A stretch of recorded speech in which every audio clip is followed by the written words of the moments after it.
Shalom. Ya, selamat malam. Boleh senggol kanan kiri katakan ojo turu loh ya. Ya. Saya selalu senang kalau di ibadah doa malam. Kenapa? Karena berarti Bapak Ibu Saudara datang kepengen lebih. Kalau hari Minggu, hari Sabtu, ya namanya orang Kristen pasti ke gereja kan begitu. Tapi kalau saudara mau datang ke doa malam bukan karena di jadwal pelayanan, saya tahu saudara mau yang lebih. Suatu malam hari ini saya mau bawa saudara kepada suatu pengajaran. Karena pengajaran firman Tuhan itu yang membuat kita kuat. Karena pengajaran akan firman Tuhan itu akan membuat kita kokoh di tengah situasi saat ini. Nah, saya mau jelaskan sesuatu yang penting. Gereja Betani Yestoya, Gereja Betani Yestoya Malang kembali mengingatkan bahwa Natal itu adalah tentang Yesus. Jadi bukan tentang Sinterklas. Kita nggak mengenal siapa itu Sinterklas sehingga tidak ada atribut maupun foto-foto Sinterklas di gereja Betani Yestoya. Kenapa? Karena Sinterklas diciptakan, itu kan tokoh fiksi, tokoh fiktif. Diciptakan untuk mengaburkan bahwa Natal itu bicara tentang kelahiran Yesus. Saya mau tanya, kalau Yesus yang lahir, kita terima kado atau kita yang bawa kado? Kita yang bawa kado. Tapi kenapa kalau Natal kebalikan? Kita yang minta kado. Salah. Natal itu bicara kelahiran Yesus, maka kita yang bawa kado kepada Yesus. Seperti orang Majus membawa 3 hadiah buat Yesus. Seperti gembala domba yang di padang. Mereka datang ketemu dengan Yesus. Tetapi dunia merubah itu. Natal, Sinterklas, diskon, hadiah. Oleh sebab itu, Gereja Betani Yestoya tidak mengenal Sinterklas dan atributnya. Ada beberapa hal yang penting yang saya perlu sampaikan, karena ini pandangan gereja. Apa saja?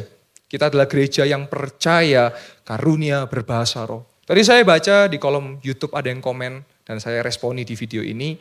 Dikatakan, oh iya bahasa roh itu kan yang dimaksud Petrus berkhotbah semua bisa mengerti. Ya betul, itu senolalia. Tapi kita percaya glosolalia. Glosolalia artinya kita berbicara bahasa roh kita dengan roh Allah. Kalau senolalia itu roh bahasa asing. Jadi misalnya saya penginjilan ke China, saya nggak bisa bahasa Mandarin. Tapi karena kuasa roh, orang-orang di China bisa ngerti apa yang saya bisa sampaikan. Itu senolalia. Tetapi kita percaya glosolalia. Yang artinya roh kita berbicara dengan roh Allah. Loh itu adalah pandangan dan doktrin. Tidak didebat, tapi kita meyakini itu. Lalu apa lagi? Gereja Betani Yestoya tidak mengenal yang namanya perceraian.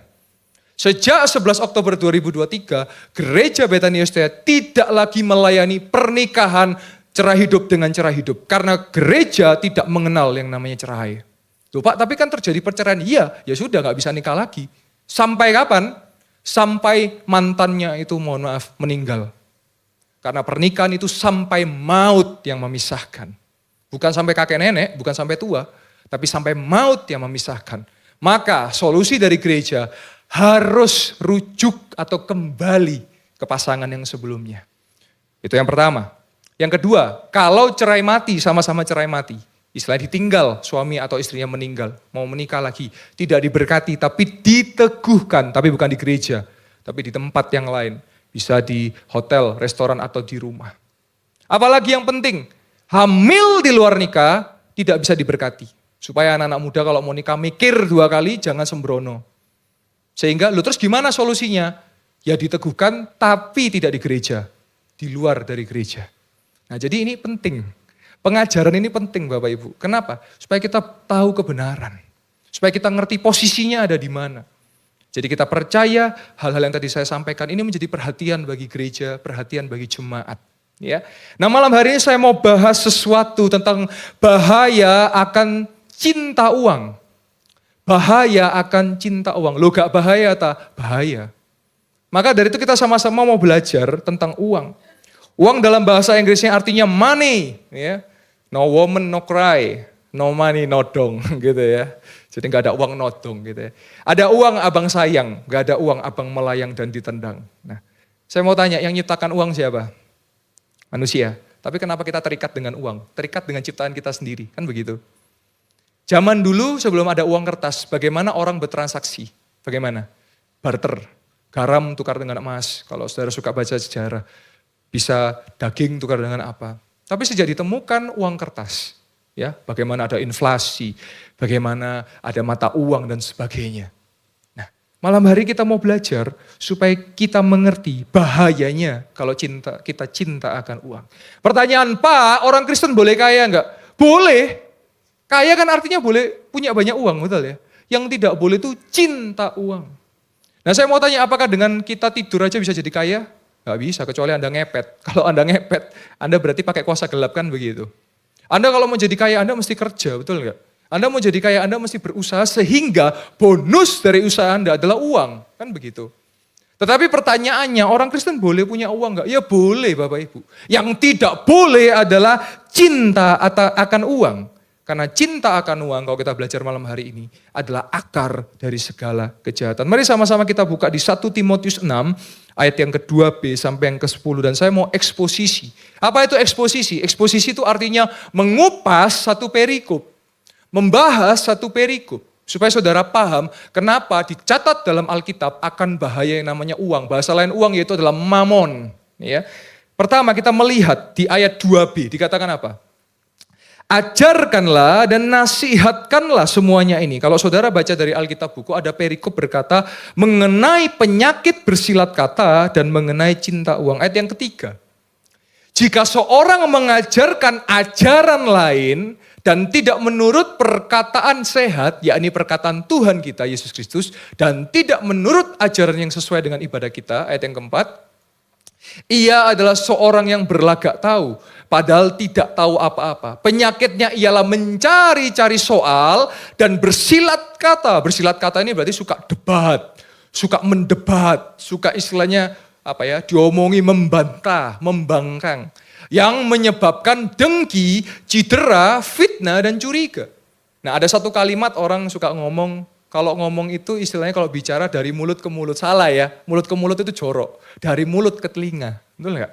Saya mau ngomong kan ke telinga, bukan mulut ke mulut, tapi mulut ke telinga. Ayat yang kelima, percecokan antara orang-orang yang tidak lagi berpikiran sehat dan yang kehilangan kebenaran, yang mengira ibadah adalah suatu sumber keuntungan.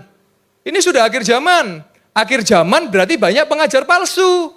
Baik itu yang subscribernya mungkin jutaan, baik yang followersnya mungkin miliaran, belum tentu dia pengajar yang sehat. Yang selalu viral. Saudara kan suka masukkan potongan khotbah dimasukkan di status, itu kan sebetulnya kan saudara kan sedang Anda mau ngomong, tapi Anda wakili dari orang itu kan begitu toh. Misalnya saya ada ngomong tentang, kalau jadi menantu tuh yang baik sama mertua. Wah ini para mertua-mertua mau nyindir menantunya kan, dimasukkan video saya. Padahal Anda mau ngomong, kenapa nggak ngomong langsung aja? Kenapa Anda potong dari punyanya pendeta? Karena Anda suka pakai mulutnya orang lain untuk menyatakan isi hati Anda, kan begitu toh? Iya, itulah manusia. Nah, saya mau katakan bahwa pengajar palsu, ayatnya boleh dihilangkan dulu. Pengajar palsu itu pasti membuat percecokan. Pasti membuat hal yang tidak baik, dengki, curiga, fitnah, merasa benar sendiri. Saudara banyak kita kalau kita habis dengar firman Tuhan, merasa paling rohani, yang lain sesat, yang lain salah. Terus potongan khotbahnya dipotong dikirimkan, seakan-akan itu kan, supaya itu padahal Anda lagi dalam hati. Tuhan yang tahu loh isi hati Anda. Tuhan yang tahu Anda posting itu tujuannya apa. Maka dari itu karena ini memang akhir zaman, saudara mesti hati-hati. Dikatakan di situ bahwa kenapa dia bersilat kata? Karena berbicara keuntungan. Saudara datang ke gereja hati-hati jangan dengan mindset cuan ya. Saya kalau ke gereja dapat apa saya? Saya kalau pelayanan dapat apa saya? Saya kalau ibadah dapat apa? Oh berarti Anda dengan Tuhan, berarti Anda cari untung. Kan dikatakan, berarti Anda mengira itu adalah sumber keuntungan. Kebalik saudara. Saudara datang ke rumah Tuhan karena Tuhan sudah baik buat hidup Anda. Saudara datang ke rumah Tuhan karena saudara tahu saudara perlu mendengar kebenaran. Bukan nyari keuntungan, saudara nyari Tuhan, bukan nyari cuan. Kalau saudara nyari Tuhan, cuan itu bonus. Kalau saudara cari cuan, cuan jadi Tuhan Anda. Tuhan yang asli Anda hilangkan. Makanya kenapa Alkitab mencatat perihal ini. Kita lihat ayat yang ke-6. Memang ibadah itu kalau disertai rasa syukur, rasa cukup, memberi keuntungan besar. Jadi keuntungan itu gak bicara uang. Keuntungan itu bicara saudara datang ke gereja yang sedih dapat damai sejahtera. Yang susah dihibur. Yang kesulitan dapat kekuatan. Saya mau katakan kalau saudara datang ke gereja hanya cari ini, tidak akan puas dan nggak akan pernah dapat. Percaya saya, dapat habis. Karena saudara ngejar yang terbatas, nggak ngejar yang tidak terbatas. Saudara, saya pernah diundang dalam sebuah pelayanan anak-anak muda di sebuah kota di Jawa Tengah. Saya kalau pelayanan nggak pernah nyari amplop, nyari isinya, saya nggak pernah Bapak Ibu. Saya melayani kalau selama saya diundang dan saya nggak pernah akan menawarkan diri saya, undangan aku waduh. Saya paling anti yang kayak begitu. Saya nggak suka orang yang saya undangan, waduh hamba Tuhan kok seperti menawarkan dirinya. Kalau saya lebih terhormat diundang, saya datang. Saya diundang oleh sebuah persekutuan di Jawa Tengah. Tahu saudara saya dapat berkat dari mereka berapa? Untuk ongkos tolnya saja, nggak nyucuk Bapak Ibu Saudara. Malah minus. Tapi apa karena saya datang karena itu? Enggak. Saya datang karena saya percaya ketika saya menabur firman bagi kehidupan mereka, ada keuntungan besar dalam hidup mereka. Mereka jadi orang yang ada firman di dalamnya. Sehingga saya pulang ya nggak apa-apa, saya nombok bensin, nombok tol dan sebagainya. Nggak masalah. Ya Tuhan bisa berkati dari cara yang lain.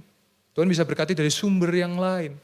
Tapi kalau saudara berangkat dengan mindset itu, saudara akan jadi rugi. Karena Anda akan ngitung, saya ke gereja ongkosnya 15.000, PK-nya gereja 30.000, cuan saya 15.000, saya berangkat pelayanan. Tapi kalau saya ongkos 15.000 di gereja nggak ada PK-nya, nggak usah daripada saya minus 15. Itu kan mindset bisnis. Mindset cuan rugi kan, begitu kan, untung rugi. Anda tahu, ketika Anda mikirkan 15.000 itu tadi, Anda lupa Tuhan sedang siapkan yang gak terbatas berkatnya, keuntungan di belakang sini. Tapi Anda berkutat di sini terus. Nah, maka firman Tuhan mencatat ini untuk mengingatkan kita. Jangan berpikir Anda ikut ibadah untuk keuntungan. Justru Anda datang dengan rasa cukup, dengan rasa syukur. Sehingga apa? Anda gak mikir untung, Anda malah memperoleh keuntungan besar. Kata keuntungan di situ bukan materi. Tapi keuntungan di situ apa? Saudara dapat yang dari dunia ini gak dapat. Yaitu apa? Damai sejahtera. Yaitu apa? Benih firman Tuhan. Yang suatu saat benih itu bisa muncul ketika saudara membutuhkannya. Mari sama-sama kita lanjut ayat yang ke-7. Sebab kita tidak membawa sesuatu apapun ke dalam dunia dan kita pun tidak dapat membawa apa-apa keluar. Saudara datang ke dunia gak bawa apa-apa, saudara pulang ya gak bawa apa-apa. Saudara boleh punya rumah besar, saudara boleh punya rumah berkafling-kafling. Semua tujuannya akan sama kok, 2 kali 1 di akhirnya. Tetapi ada yang berkata, ya uang kan gak bisa membeli kebahagiaan. Kata siapa? Uang beli es krim bisa bahagia kok. Kita bukan hidup untuk uang, tetapi memang kita butuh uang untuk hidup. Jadi jangan kebalik, saudara jadi hidup untuk uang, bukan uang untuk hidup. Semua butuh uang, betul, saya juga butuh uang buat makan, buat sekolah anak saya, buat operasional rumah tangga saya. Kita butuh uang, tapi kita bukan hidup untuk uang, ini 2 hal yang berbeda. Kalau Anda hidup untuk uang, Anda kan gak akan cepat puas. Dikejar terus. Tapi kalau saudara uang untuk hidup, maka muncul satu kata, yaitu cukup. Hari ini saya rasa cukup. Ayat yang ke-8, firman Tuhan katakan apa? Asal ada makanan dan pakaian cukuplah. Ayat yang 9.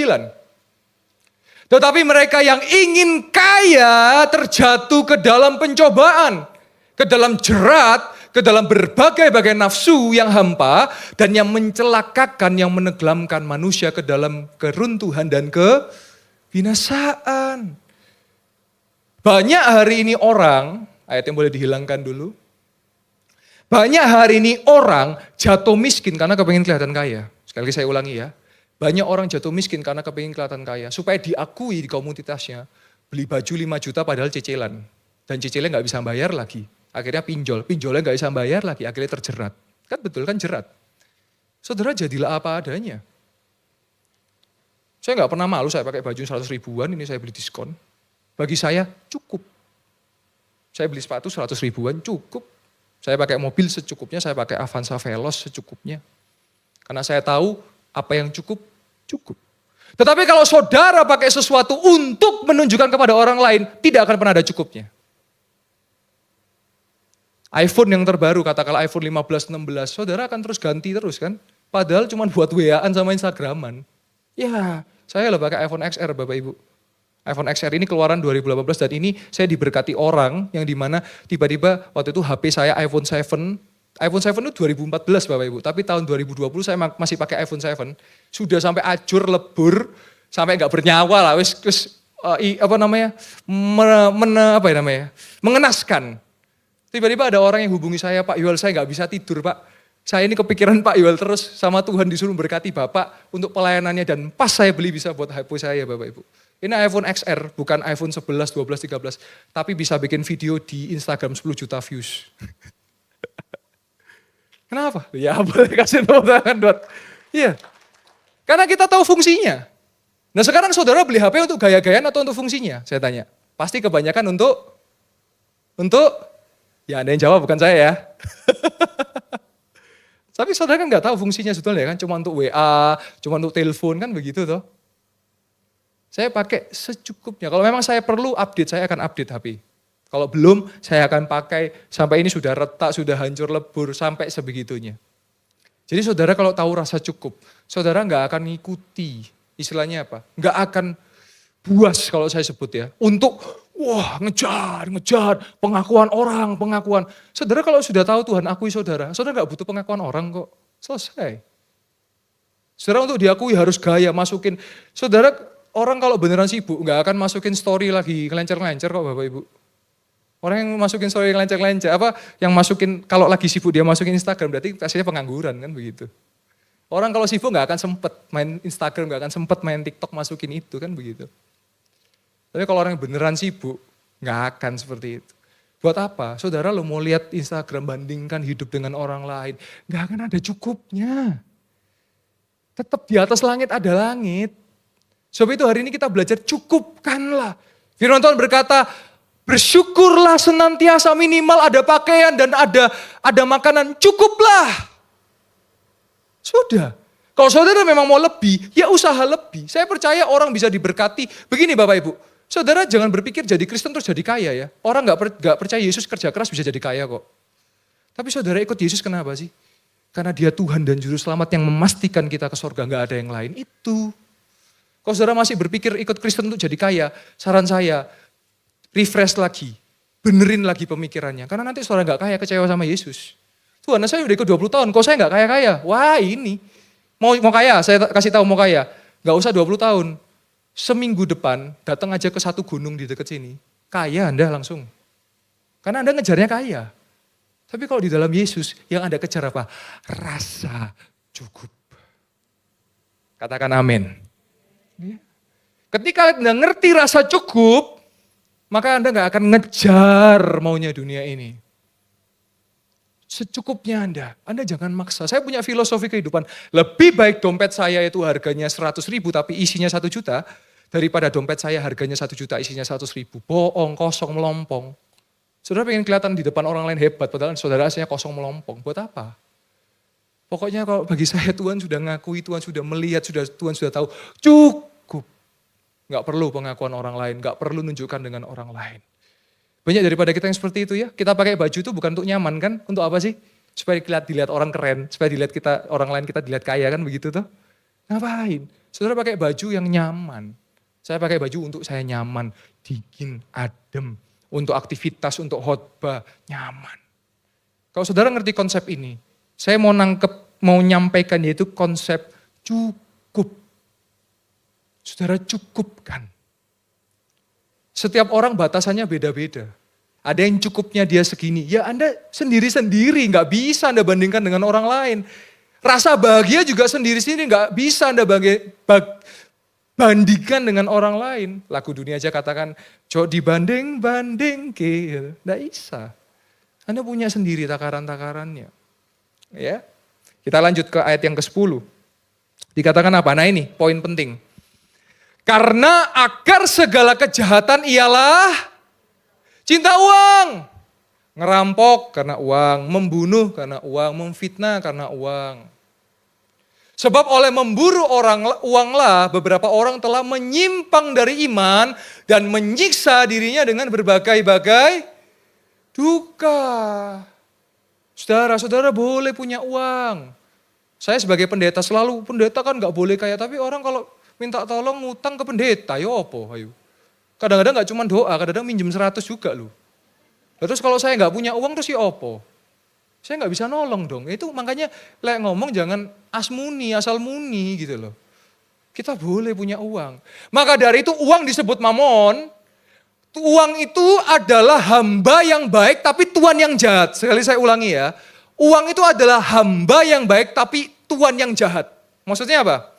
Kalau saudara jadikan uang itu alat hamba, dia bisa berguna. Saudara bisa berkati orang, nolong orang, ngasih modal orang, minjemin orang. Gak usah minjemin deh, berkati orang. Karena kalau minjemin gak balik saudara kecewa kan. Lebih baik berkati orang. Tapi kalau saudara gak punya uang, saudara juga gak bisa nolong orang kan begitu. Tapi kalau saudara jadikan uang itu tuan, Anda akan dikejar terus. Ayo terus ngejar uang, terus gak ada puasnya. Dibalik, uang adalah hamba, Tuhan kita adalah Yesus, maka dia akan membimbing kita menggunakan uang kita untuk kemuliaannya. Itu. Saudara bisa nolong orang, saudara bisa pakai itu untuk pelayanan. Saya kalau pelayanan keluar saya pakai uang sendiri, bukan pakai uang gereja ya Bapak Ibu ya, saya tekankan ya. Saya kalau keliling kemana-kemana ke luar pulau itu, saya pakai uang saya sendiri, bukan uang gereja. Jadi perlu saya tekankan itu. Kenapa? Karena saya mau uang saya menjadi hamba yang baik. Dipakai untuk kemuliaan Tuhan. Jangan dibalik ya. Kalau uang jadi tuan, bukan Tuhan ya. Tuan, saudara kan jadi hambanya. Terikat saudara. Nggak ada rasa puas. Saudara bisa punya uang banyak tapi nggak bisa nikmati loh. Saya kalau lihat di perumahan rumah besar-besar, mohon maaf ya. Kadang-kadang saya lihat yang menikmati ya ART-nya, PRT-nya, bukan pemiliknya. Terkadang malah pemiliknya pakai uangnya untuk apa? Di rumah sakit. Untuk di rumah sakit, terkapar, lemas, ya enggak semua ya. Saya tidak mengeneralisasi. Pada umum yang saya temukan. Seperti itulah. Terus buat apa nyari uang? Enggak bisa dinikmati uangnya. Justru kata cukup memiliki makna, saudara bisa menikmati apa yang saudara dapatkan. Saudara bisa menikmati hasilnya. Jadi paham saudara, uang itu hamba yang baik. Saudara bisa pakai itu. Saudara boleh punya uang. Saudara boleh punya banyak uang. Tapi jangan cinta uang. Dan kalau saudara punya banyak uang, pakailah untuk kemuliaan nama Tuhan. Untuk nolong orang, untuk berkati orang. Jangan utang piutang ya, karena kalau nggak bisa bayar nanti geger Bapak Ibu. Lebih baik berkati aja, nolong aja. Kalau memang dia nggak bisa bayar, harus ikhlaskan. Terus setelah Bapak Ibu orang kalau saya pasti akan bayar, itu tahayul itu Bapak Ibu. Pasti kalau nggak ditunda bisa bertahun-tahun, bahkan supaya kita lupa-lupa sendiri kan begitu. Lebih baik kalau saudara mau nolong berkati aja. Saya sudah gak mau lagi pakai konsep utang piutang Bapak Ibu. Saya lebih baik pakai konsep memberkati. Karena kalau utang piutang gak bisa bayar, geger Bapak Ibu. Uang kan akar kejahatan. Itu gara-gara geger aja bisa pukul-pukulan, bisa sabet-sabetan kan begitu. Tetapi saya mau katakan bahwa mari jadikan uang ini alat. Bukan kita diperalat, tapi uang ini alat. Sehingga uang saudara bisa dipakai untuk kemuliaan nama Tuhan. Nah kita mau lihat satu ayat di Pengkhotbah 5 ayat yang ke-9. Pengkhotbah 5 ayat yang ke-9. Ya. Saya percaya malam hari ini menjadi pengertian buat kita untuk jangan sampai kita terikat dengan uang. Selanjutnya, yes. Siapa mencintai uang tidak akan puas dengan, dan siapa mencintai kekayaan tidak akan puas dengan, ini pun sia-sia. Kalau saya boleh definisikan kekayaan atau kaya, ya, itu artinya kalau kita bisa menikmati hasil kita gitu aja dengan rasa cukup. Percuma saudara punya uang MM-an, tapi saudara nggak bisa nikmati uangnya. Anda kalau tidur mikir, aduh nanti lek mobilku dicolong, lek duitku di bank hilang. Akhirnya psikomatrik. Anda tahu psikomatrik? Sakit yang karena kepikiran, sakit yang karena stres. Harusnya Anda hidup sehat, harusnya Anda hidup enak, tapi jadi mikir. Aduh nanti lek hartaku dicolong, aduh engko lek iki piye, iki piye, iki piye, iki piye, iki piye gitu. Dan zaman edan ya. Lah, saudara mesti hati-hati kalau saudara cinta uang ya itu tadi. Kalau saudara cinta kekayaan enggak pernah puas. Makanya saya mau bawa saudara untuk rasa cukup. Tiap orang cukupnya beda-beda, wis gak usah banding-banding ke. Yang satu cukup satu nasi piring, ada satu yang setengah piring, ada yang gak makan nasi. Ya sudah dewe-dewe. Nggak usah banding no. Saudara itu kadang-kadang tidak hidup enak karena saudara banding no. Hidup dibanding-banding no itu gak enak loh Bapak Ibu Saudara. Satu, hidup banding-banding no gak enak, dibanding-banding no ya gak enak. Jadilah apa adanya. Saudara, ini penting. bagi setiap kita. Supaya malam hari kita belajar, oh iya ya, firman Tuhan mengingatkan kita supaya kalau kita kunci hidup kita enak itu apa? Bisa cukup dengan milik kita sendiri, gak usah iri dengan orang lain, gak usah dengki dengan orang lain, dan tidak usah sampai terikat cinta dengan uang. Karena kalau cinta dengan uang tidak puas, dan hasilnya jadi sia-sia. Saudara cukupkan, dan kita buka ayat kesukaan kita semua, ayat terakhir. Terus bagaimana Pak? Roma 12 ayat 1. Saudara jangan fokus kepada materi, walaupun di dunia ini kita butuh materi. Dikatakan apa? Karena itu saudara-saudara, demi kemurahan Allah, aku menasihatkan kamu supaya kamu mempersembahkan tubuhmu sebagai persembahan yang kudus, yang berkenan kepada Allah, itu adalah ibadahmu yang sejati. Jadi saudara jangan berpikir untuk luarnya aja, tapi saudara mikir dalamnya. Banyak daripada kita yang mikirin luarnya. Saudara mempercantik luar, memperganteng luar, lupa bahwa saudara punya yang di dalam hidup saudara. Percuma saudara dilihat di dunia cantik atau ganteng, tapi di hadapan Tuhan saudara ternyata nggak cantik dan nggak ganteng. Karena Tuhan nggak ngelihat fisik, Tuhan ngelihat hati. Sehingga dari persembahan saudara, persembahan jangan selalu dimaknai dengan uang ya Bapak Ibu ya. Di sini persembahan ini berbicara tentang korban. Dan hidup kita adalah pengorbanan sehingga ibadahnya adalah yang sejati. Jadi malam hari ini saya mau sampaikan bagi Bapak Ibu Saudara dalam satu kalimat, milikilah rasa cukup. Maka saudara akan menikmati hidup saudara bersama dengan Tuhan. Saya undang pemain musik boleh maju ke depan. Firman Tuhan dengan jelas menyatakan bahwa apa? Kita datang ke dunia gak bawa apa-apa. Pulang pun kita juga gak bawa apa-apa. Tapi bukan berarti saudara hidup seenaknya. Tetapi ketika saudara nanti meninggalkan dunia ini, apa yang saudara mau tanamkan ke keturunan saudara? Apakah saudara mau meninggalkan kebencian? Apakah saudara meninggalkan kesengsaraan? Atau saudara mau meninggalkan iman di dalam Yesus? Keputusan ada di dalam tangan saudara. Saudara pilih yang mana? Nah, saya percaya orang di dalam Tuhan, dia akan meninggalkan pusaka imannya.